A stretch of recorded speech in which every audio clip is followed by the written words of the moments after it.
Boxing King Media in association with BOXXER, Frank Smith at a BOXXER show. I've got to ask you, because I think in the build-up to the Eubank Benn fight, you was very on the fence. So are you still on the fence?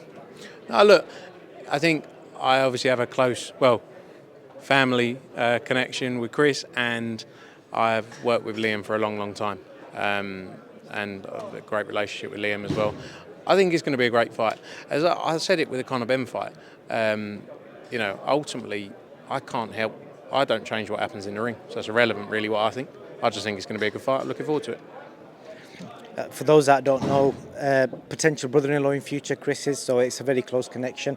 How do you see the fight playing out? Because most fans are kind of saying, well, the experts are saying it's going to go to points. Yeah, I think it will go to points as well. I think you've got two guys in there who don't really have any quit. Two very tough fighters. We've seen it with Chris over the years and Liam. But yeah, I think it's going to be a great fight, and I think it's going to be a tough fight for both of them. Did you watch your press conference yesterday? What did you make of it? Yeah, I saw bits of it. I mean, look, things get personal. I think it's not the first time in this sport this happens. You go to press conferences every couple of days and things like that play out. So, it's obviously not. Don't always want to hear personal things and things said, but it's not really a surprise, is it? That's part of the sport. It always has been trash talking, hasn't it? Sometimes it goes too far, sometimes it doesn't.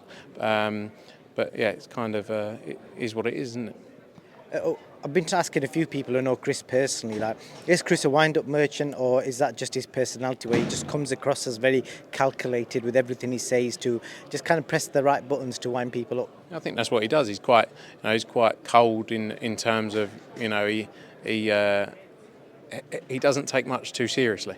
And you don't have to look at his face when he's up there. It is a bit of a game, but that's what's been a big part of his career, gotten to this point as well. Is he knows how to talk things up. And that's been the same for a long while. What's he like with you? Does he do any of that type of stuff with you? Do you guys have what kind of relationship do you guys have? Mind games. No, he's look. I'm not around a lot. Does he just sit around the table and just say bring Conor Benn up or something like that? No, not really. We don't talk about boxing. I had a family dinner with him before Christmas. We don't talk about boxing, so it's easiest to stay out of that. But the character you see is him. He's not an act for this. That's him. That's good. So that's what I wanted to get to the bottom of. We just talked about Conor Benn. What is the latest? Because we've seen a lot of Instagram posts from Conor. He's had quite a lot of backlash online because people are saying, he keeps saying there's proof, etc. But where is it? Mauricio Solomon said it'll be sorted in December. We're now nearly in Feb. We still don't know what's going on. Yeah, I mean, look, I think one of the key points to note is Conor Benn could have boxed 2 weeks after October, if that's what he wanted. His focus was to clear his name.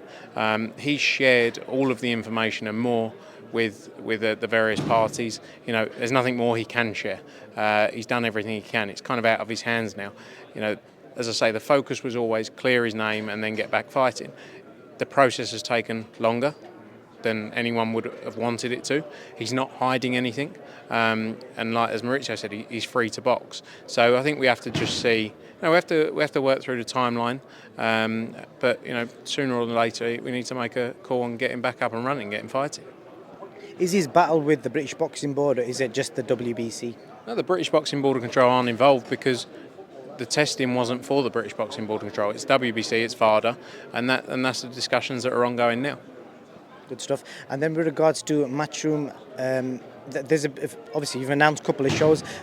People are saying when are more shows going to be announced? They want to know the schedule. Is there have you guys got a date set in place where you're just going to say, right, next 5-6 shows are here?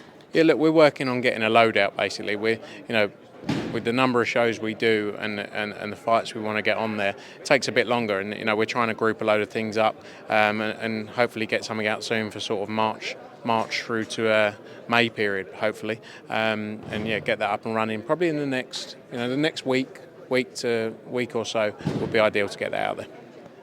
DAZN buying the rights for this fight in the US, that was a bit of a surprise to a lot of fans. Was that mainly because there was no other boxing events on, from Matchroom, etc., or Golden Boy for DAZN in January? Look, DAZN are a global broadcaster with a big one of their big focuses being boxing. This is a great fight, and they want to deliver for their subscribers. They're not just a business in the. We're not talking about a broadcaster who just focuses on the UK. They have subscribers in international markets where they know people are interested in these types of fights. So I think that they saw this fight as a good opportunity, and we want to. It's great for us. We have the same group of subscribers, and we want to make sure that they deliver great value for those subscribers. So I think it's good to see. It's not the first time it's happened as well. They've shown international shows before. You show WBSS as an example. So like I say, it's good to see. So the subscribers you get from this event, they'll end up watching the Matchroom shows, so it makes sense. And deliver for the current subscribers, value for the current subscribers who are paying their subscription. Makes sense. And last thing I want to ask you about is Salt PAPI. You saw Eddie Hearn. I don't know if you watch. Do you know Salt PAPI is before I start talking about him? He's Pepper Mummy's cousin, right? I hope the influencer boxer. Yeah, Salt PAPI. Yeah, he's brilliant, to be fair. I like him. So Eddie Hearn expressed how much he liked him, and he did an interview with DAZN where he kind of intimated that he'd love to bring him on as a pro and sign him, etc. I mentioned it to Kalasalun yesterday. He wasn't best pleased. He was like, I'm sending him a legal letter. So would you guys be interested in potentially doing something like that with him? I love Salt PAPI. He's great. I mean, I think Call's up there. I can see him now. He's start giving me evils in a minute, so I'm saying no more about Salt PAPI. But do you know what? Someone asked me earlier about the thoughts on that, the Misfit series crossover boxing. I think it's great for anything that brings eyeballs to the sport. You don't have to watch it. If you don't want to watch it, if you don't have an interest in it, just ignore it. But boxing fans have this feeling of, that they put their opinion out there about it. It's like, that's fine. You can have your opinion, but you don't have to watch it. And if it brings in a new audience, and we saw last week, they had 10,000, 11,000 people in there from early as well. And that's what we want to do. And I think one thing boxers can learn from it, take from it, is how to, you have to build a profile. You have to build something around yourself. And that's what these people do. That's what they're the best at.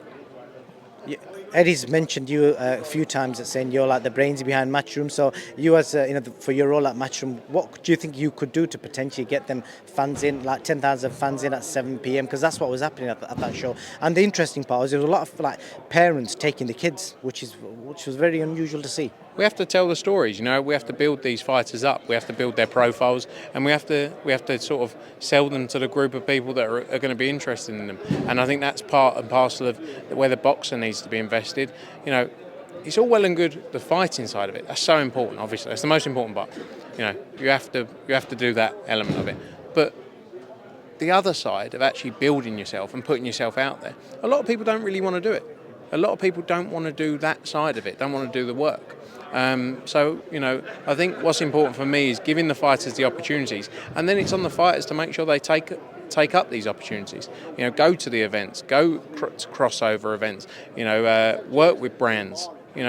There's a lot that can be done, and we've seen some great fighters do it in the past, and I think there's a lot that people can learn from those guys. 100%. Frank Smith, as always, appreciate your time, and hopefully I'll see you in New York. Cheers, mate. Good to see you. See you in New York.